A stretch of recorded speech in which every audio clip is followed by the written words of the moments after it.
Worldwide movement. Peace, love, respect. Big King Sadiq hollering at you one more again. All right, man. The tail end of another beautiful day. Oh, man. Well, folks, thank you. Thank you so much. I love you all. True indeed. We got to continue to do what? To build the worldwide movement. Peace, love, respect. Let's make sure that we continue to like, share, subscribe, tell everybody you know. Please tell some folks you don't know. And let's make sure that we keep this exponential growth moving along. We're shooting quickly to that goal of 444 subscribers, folks. We're almost there. So you know what that means, right? We're going to jump exponentially to 44, 44, and along the way see nothing but beautiful revelations and growth happening. All right. So please do make sure you check out the channel. Still continue to make sure that when you do, you go to the community section and see all the important and specific information that I have there. Make sure you go to my Twitter feed and do the same thing. Also, you can check me out on Rumble. And of course, please check out my music on all the streaming platforms, right? And please do go and check out. Please purchase my books. Certainly a beautiful effort to make sure that we continue to move at light speed, cementing our beautiful new paradigm, high vibrational frequency paradigm of peace, love, respect. True indeed. All right, folks. So, man, I think that this is incredibly important subject. We're talking about censorship, right? And freedom of speech. And that whole subject on a conceptual level, I want to talk about it, right? Because I'm alarmingly seeing, as I'm sure many of you folks are, that is starting to be kind of a catch-all response, right? On the part of many, and it's getting to be an organizational and almost a systemic response. Anytime we have an opinion that may be quote unquote controversial or not popular, folks, first of all, let's keep our minds mature and open, right?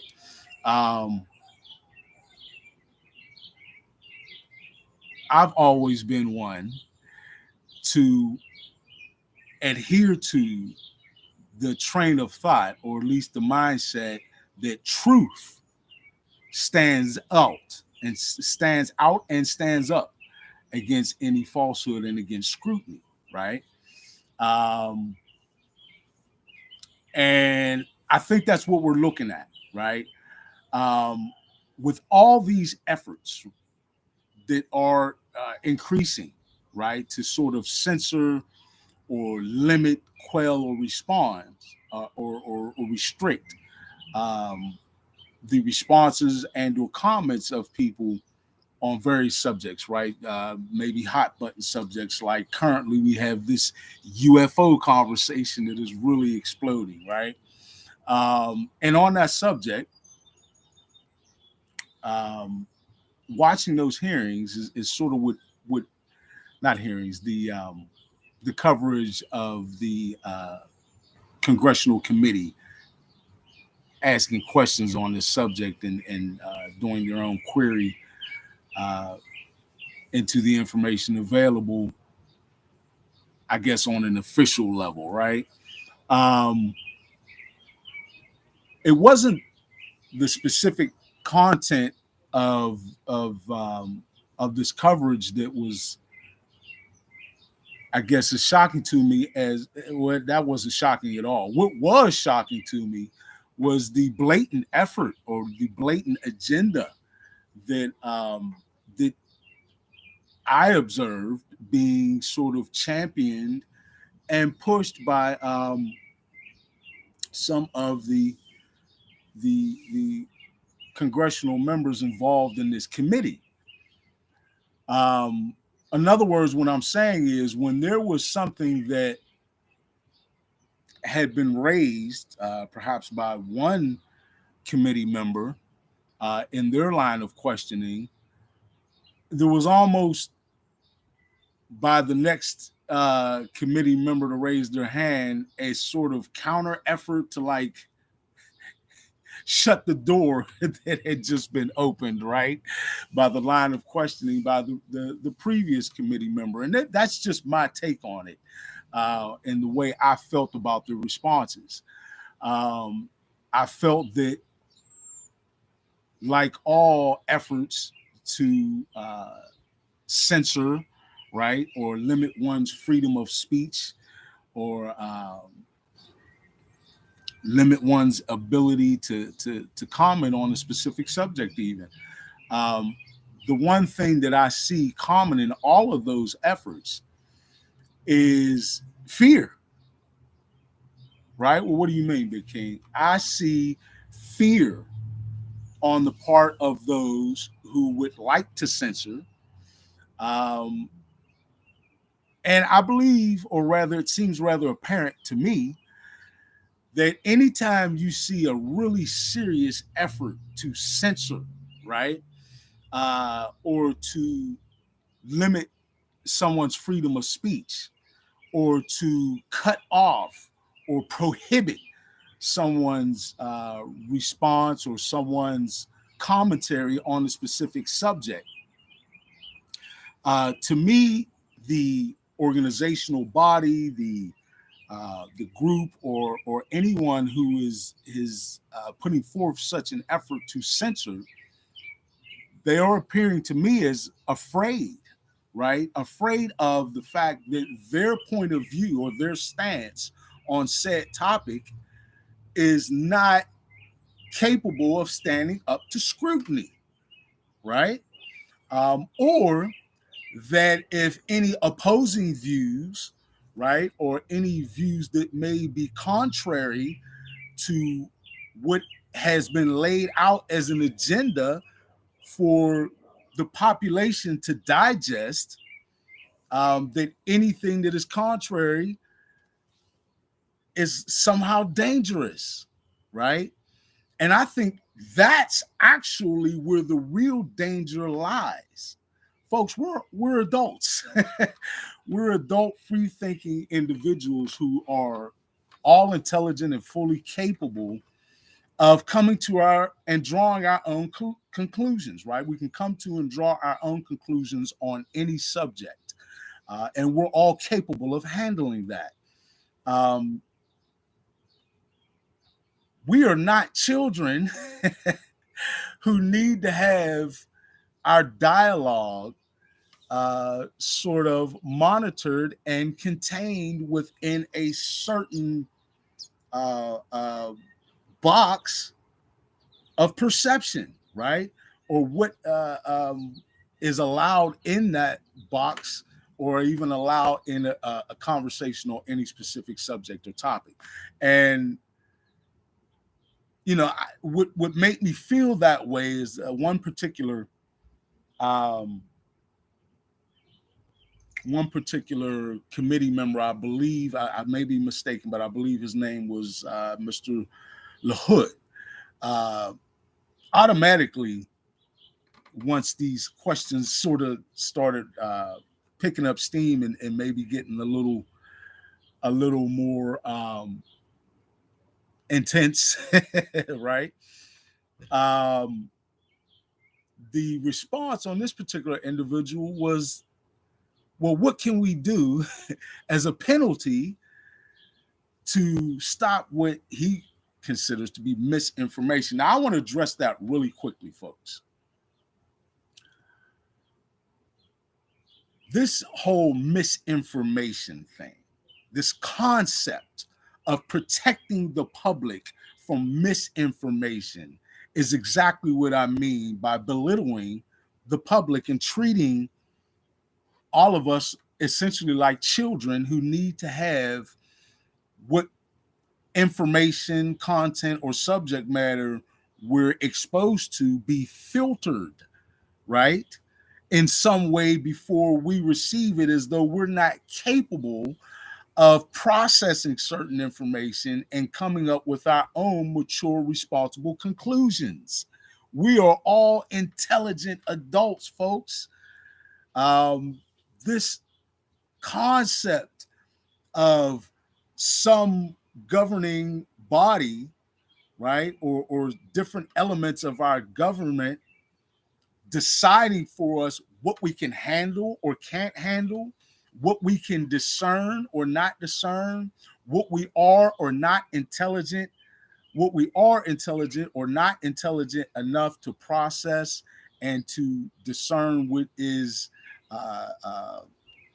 information that is viable and something that we can, fact check to determine for ourselves whether or not we want to accept it into our sphere of information with which we draw conclusions from, or, like,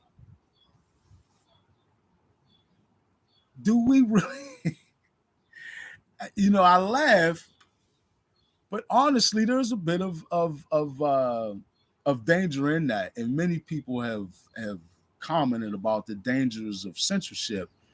But even the mentality that we need to be coddled or that we need to be handheld through any information, to me, is disrespectful.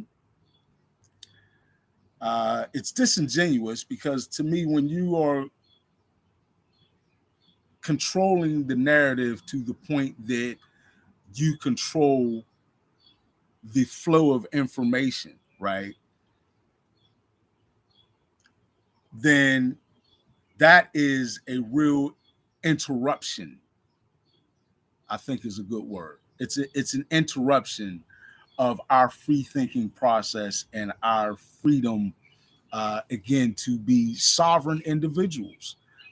Folks, if we can't even talk to each other, if we can't even have free and open discourse about whatever subject matter we choose, if we can't communicate through with whatever channel we choose to one another freely without some form of a quote unquote big brother stepping in to say, oh, you can't talk about that, oh, you can't say this, then we are not free, right?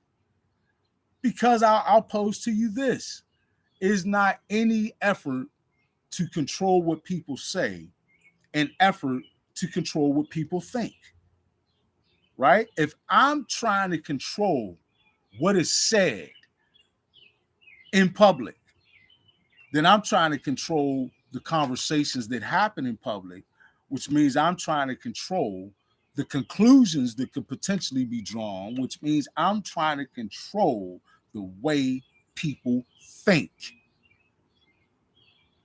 Huh? We don't need that. We don't want that, right? Folks, we need to be free thinking, sovereign individuals. We are that at the instant we become life, right? Right? We are born as free thinking, sovereign individuals.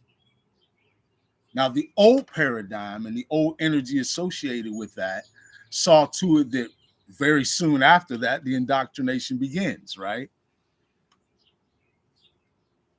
And that, again, touches on the fear aspect. Why is it such an important goal of the quote unquote powers to be to have an agenda carried out, right? To have the mindset of the population controlled or steered, right? It's fear, right? It's got to be fear that you might look in that place they don't want you to look at. Fear that you might learn something they don't want you to learn. Fear that what you learn may change you. Fear that what you learn may enable your evolution to continue and proceed further. Fear that free access to information, to all information, all without filters, right? Without censorship. Fear that that would lead to just exactly what we have on our hands, a change in paradigm. But folks, that's unavoidable because there are too many people who want to be free. There are too many free thinkers right now, right? For the old paradigm to it simply cannot work anymore. There are too many of us who are demanding freedom of information and a lack of censorship, right? Too many of us who are demanding that we are all viewed as and respected as free thinking sovereign adults. Too many of us who have our own opinions that we would like to espouse and share with one another. Too many of us who are finding freedom in what we communicate with one another. Too many of us who are sharing with one another. Folks, there's something wrong anytime someone wants to control what you say to one another. Folks, there's really something wrong when someone wants to control what you think. Folks, if what you think and what you can say are controlled, are you really free? And I would say our freedom is something that we most certainly not only need to demand, but be willing to fight for in whatever arena is appropriate. Remember, violence doesn't solve anything. So we never call for that. And that's not even where we're headed, right? We don't need to embrace unintelligent solutions, solutions that really aren't solutions at all. This is why, as a planet, we're going to continue to move away from warfare because it does not solve anything. It just proves who has the bigger stick at the time, right? So let's not embrace fear, right? Fear of communicating with one another. Let's not try to control folks' conversation. Let people talk freely, huh? You never know what beautiful solutions may actually arise from that sort of an environment. And let's make sure that we certainly are not accepting or attempting any censorship, right? Um, Everyone needs to be free to speak. Freedom of speech is indeed a right from our birth, and it is not, I repeat, it is not a privilege, right? So let's stand up for that, and let's make sure that we continue to talk to one another, that we continue to have these intelligent, high-level conversations, like my man, Mr. 19 Keys say. Them high-level conversations, I like that. Listen, folks, I love you all. I appreciate you all. If we continue to make sure that we immediately speak out against efforts to censor or control anyone's opinion or what they say, then we can continue to have free thought and continue to preserve our free path forward, right? All right. Forward to what? A new high vibrational frequency paradigm, and we like to call that the worldwide movement. Peace, love, respect. Big King Sadiq. I'm out.